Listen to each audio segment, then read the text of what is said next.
Lionel Andres Messi was born on June 24, 1987, in the working-class district of Barrio Las Heras, Rosario, Argentina. His father, Jorge, was a steel mill supervisor who worked nights, and his mother, Celia, cleaned houses to keep food on the table for their 4 children. Football was the family's one genuine luxury.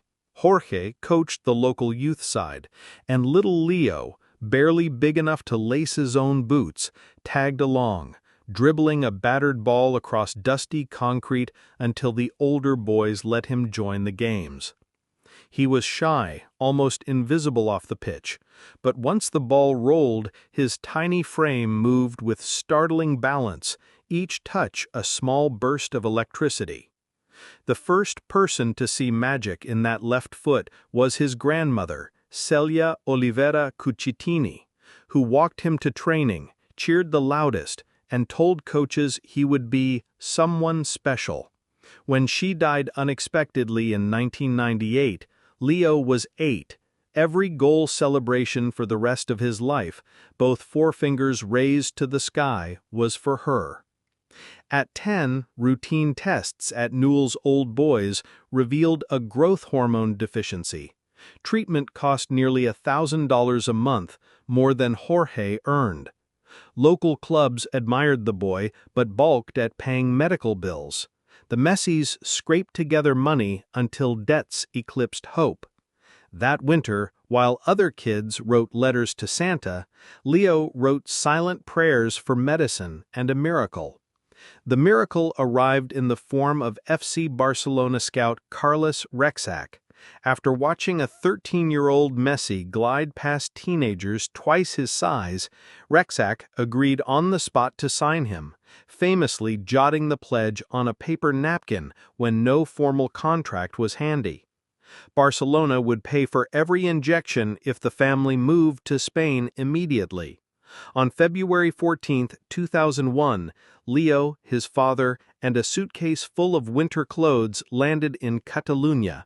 He was homesick for months, crying into pillowcases embroidered by his mother, but the daily injections and La Masia's coaching staff slowly rebuilt both his body and spirit. By 16, he was training with Barca's first team. On November 16, 2003, he debuted in a friendly against Porto, and 10 months later, he scored his first official league goal, chipping Alcabete's goalkeeper with the impudence of a street kid. The following seasons turned promise into prophecy. A hat-trick in the Clásico at 19, a mazy solo sprint against Getafe echoing Maradona's 1986 masterpiece, and trophies piling up like school notebooks. Under Pep Guardiola in 2009, Barcelona completed an unprecedented 6-trophy year, and Messi won his first Ballon d'Or. Between 2009 and 2012, he reimagined forward play, recording 91 goals in a single calendar year and shredding analytics models that said such numbers were impossible. Yet, on international duty, heartbreak lingered. 3 beaten Copa America finals and a World Cup loss in extra time to Germany in 2014 left him sobbing in an empty locker room, silver medals biting colder than winter steel. Exhausted, he briefly retired from Argentina in 2016, but love for the albiceleste shirt dragged him back. In 2021, he lifted the Copa America in Rio, ending the nation's 28-year drought. 14 months later, at Lusail Stadium, he won the 2022 World Cup in a match that felt scripted by mythology. 2 goals in regulation, 1 nerveless penalty in the shootout, and a gold trophy kissed beneath confetti, the color of childhood dreams. Barcelona's financial crisis forced a tearful exit in 2021. 2 seasons with PSG yielded Ligue 1 titles and an 8th Ballon d'Or in 2023. But the Paris chapter never felt like home, so in July 2023, he shocked Europe by joining MLS side Inter Miami. Within 6 weeks, he'd won the League's Cup, scoring 10 goals and reviving a club that had never lifted silverware. The renaissance continued in 2024.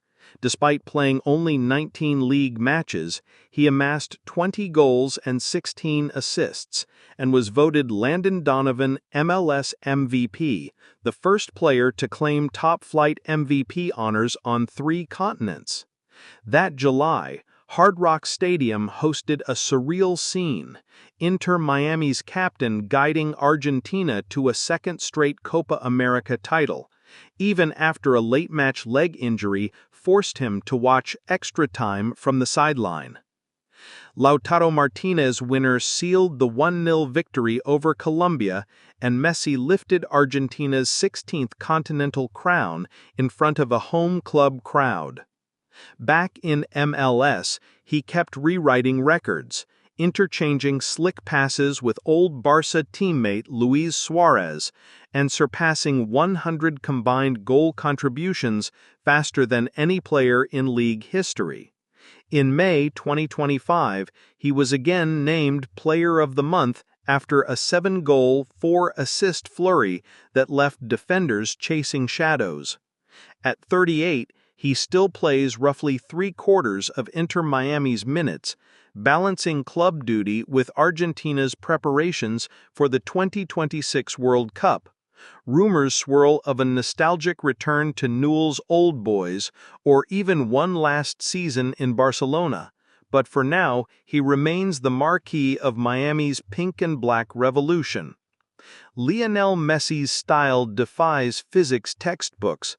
A low center of gravity, 5'7", perched on whisper-quick feet, lets him change direction as if space itself folds. He dribbles with eyes down only for the instant a painter glances at the palette. The moment he looks up, the next brushstroke is already decided. Teammates describe hearing him before seeing him. Soft huffs of breath, studs pattering, then the crowd's gasp as the ball slaloms through a forest of legs. Off the pitch, he funds children's hospitals in Rosario, supports UNICEF programs, and quietly covers medical bills for families facing the same hormone therapy costs that once threatened his own career. The Leo Messi Foundation has rebuilt playgrounds in Syria, financed classrooms in Kenya, and endowed youth academies from South America to Catalonia. He owns every major scoring record for Barcelona, La Liga, and Argentina. 8 Ballon d'Or, 2 Best FIFA Men's Player Awards, and, if MLS form holds, he could become the first man to win league MVP honors in 4 different countries. Yet statistics feel inadequate.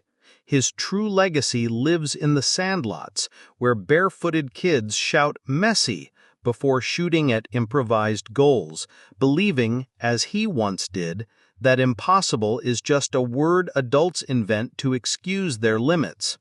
From the cramped apartment in Rosario, where injections stung his legs, to star-spangled celebrations in Miami night skies, Lionel Messi has never stopped playing for joy. He remains the quiet boy who talks through a football, the one who promised his grandmother he would make her proud and then kept that promise on every field the world